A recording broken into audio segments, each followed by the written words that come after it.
दोस्तों नमस्कार। 14 अप्रैल बाबा साहेब भीमराव अंबेडकर की जयंती है। सभी देशवासियों को डॉक्टर बाबा साहेब भीमराव अंबेडकर की जयंती की हार्दिक बधाई एवं शुभकामनाएं। 14 अप्रैल सिर्फ एक तारीख ही नहीं बल्कि क्रांति और समानता और न्याय की गूंज है। इस दिन उस व्यक्तित्व का जन्म हुआ था जिसकी कलम से भारत का संविधान लिखा गया, जिसकी सोच ने करोड़ों लोगों को जीने का अधिकार और हक की उम्मीद दिला दी। जी हाँ, हम बात करते हैं डॉक्टर बाबा साहेब भीमराव अंबेडकर की। आइए इस मौके पर उनके बारे में कुछ जानते हैं। बाबा साहेब भीमराव अंबेडकर एक नेता ही नहीं थे, वो उम्मीद थे करोड़ों लोगों के लिए जिन्होंने समाज को हाशिए पर ढकेल रखा था। उन्होंने समाज के उस हिस्से के लिए लड़ाई लड़ी जिसे दुनिया ने अनदेखा किया था।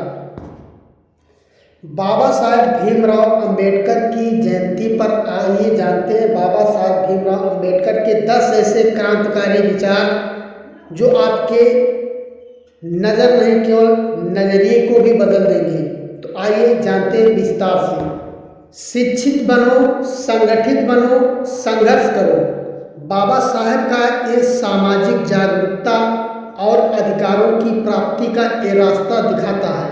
वो मानते थे कि शिक्षा से ही व्यक्ति आत्मनिर्भर बनता है। संगठन में वो ताकत होती है जो अन्याय और जुर्म के खिलाफ लड़ सकती है। 4 नंबर 2, मैं उस धर्म को मानता हूँ जो स्वतंत्रता और समानता और भाईचारा सिखाता है। बाबा साहेब ऐसे धर्म को मानते थे जो सबको बराबर माने, किसी के साथ में भेदभाव न हो, किसी के साथ में छुआछूत न हो, सबके अंदर इंसानियत हो, प्रेम भावना हो। ऐसे धर्म को मानना चाहिए। नंबर 3, हम सबसे पहले अंत में भारतीय हैं। सबसे पहले हम हैं, इसके बाद इस कथन में भारतीय राष्ट्रीय एकता और नागरिकता कर्तव्य की भावना झलकती है। डॉक्टर अंबेडकर का मानना था कि जाति, धर्म या भाषा में पहली ऐसी पहचान होना भारतीय ही होना चाहिए। तो इसलिए सभी भारतीयों को जाति धर्म से परे एक होकर भारतीय का दर्जा देना चाहिए।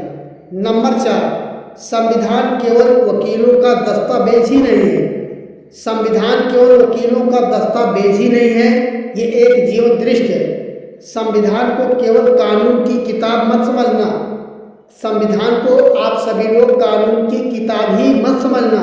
ये आम नागरिक के जीवन को बेहतर बनाने का एक मार्गदर्शक दस्तावेज भी है। नंबर 5, जो व्यक्ति अपनी मृत्यु तक नहीं सीखता वो मरा हुआ है। Doctor Ambedkar life long learning के पक्षधर थे। उनका मानना था कि सीखते रहना चाहिए। इंसान को सीखने के लिए कोई नियम नहीं है और कोई उम्र की सीमा नहीं है, इसलिए हर इंसान को जीवन भर कुछ न कुछ सीखते रहना चाहिए। नंबर 6, मनुष्य महान बनता है अपने कर्मों से, ना कि जन्म से। तो दोस्तों ये कथन जात प्रथा पर कड़ा प्रहार करता है। बाबा साहब मानते थे कि इंसान की महानता उसके विचारों और कार्यों से होती है, जन्म से नहीं। कोई जन्म से राजा नहीं पैदा होता, अपने कर्म से लोग राजा बनते हैं। नंबर 7, यदि हम एक संयुक्त एकजुट नहीं रहे तो फिर से हम गुलामी की थोक में चले जाएंगे।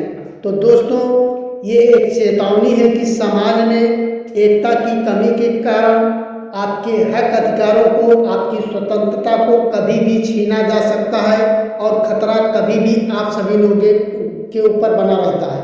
तो इसलिए हर इंसान को एकजुट होना बहुत ही जरूरी है, क्योंकि संगठन में बहुत बड़ी शक्ति होती है।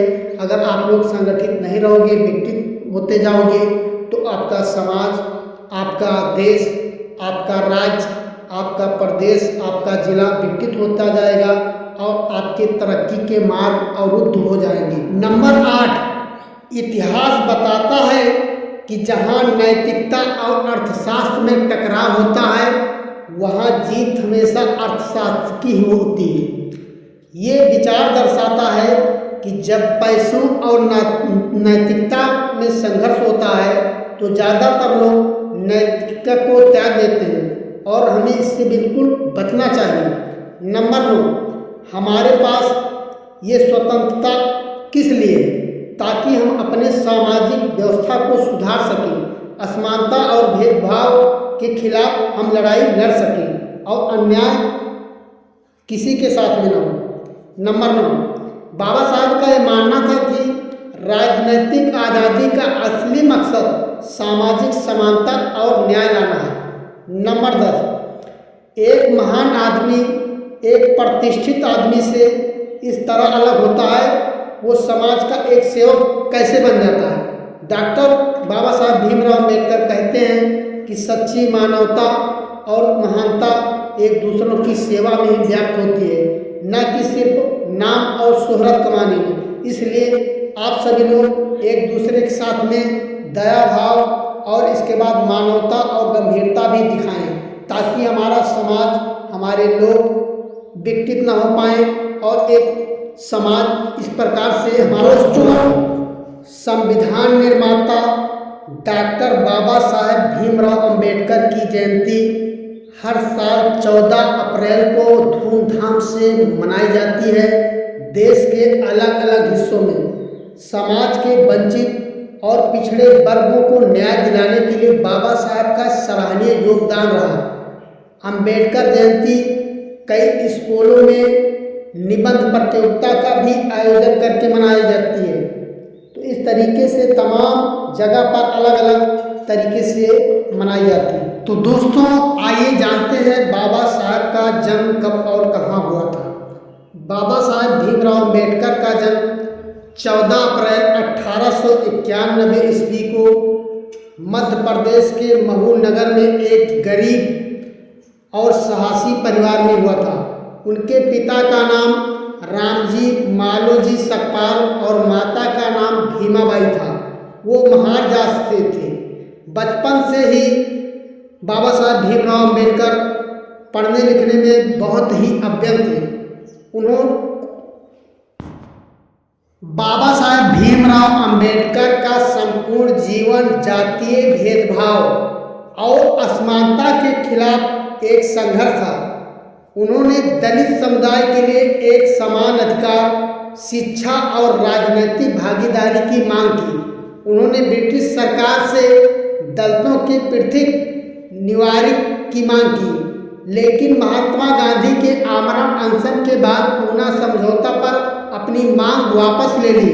तो डॉक्टर बाबा साहब भीमराव अम्बेडकर को अनेक यातनाओं से झेलना पड़ा, अनेकों समाज की कुरीतियों से उनको संघर्ष करना पड़ा। छुआछूत, अंधविश्वास, पाखंडवाद, इस तरीके से पूरे समाज में कुरीतियाँ व्याप्त थी। बाबा साहब उसका घोर विरोध करते रहे और समाज में अलग जगाते रहे, जगह जगह पर वो मीटिंग करते रहे और उन्होंने एक पार्टी का भी गठन किया।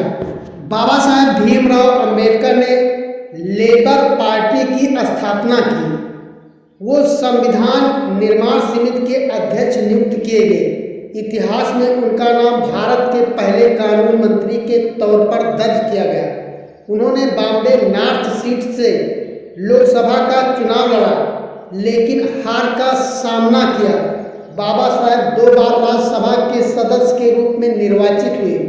डॉक्टर बाबा साहब भीमराव अम्बेडकर 6 दिसंबर 1956 को उनका निधन हो गया। उनके योगदान को देखते हुए उन्हें 1990 में मरणोपरांत भारत रत्न से भी सम्मानित किया गया।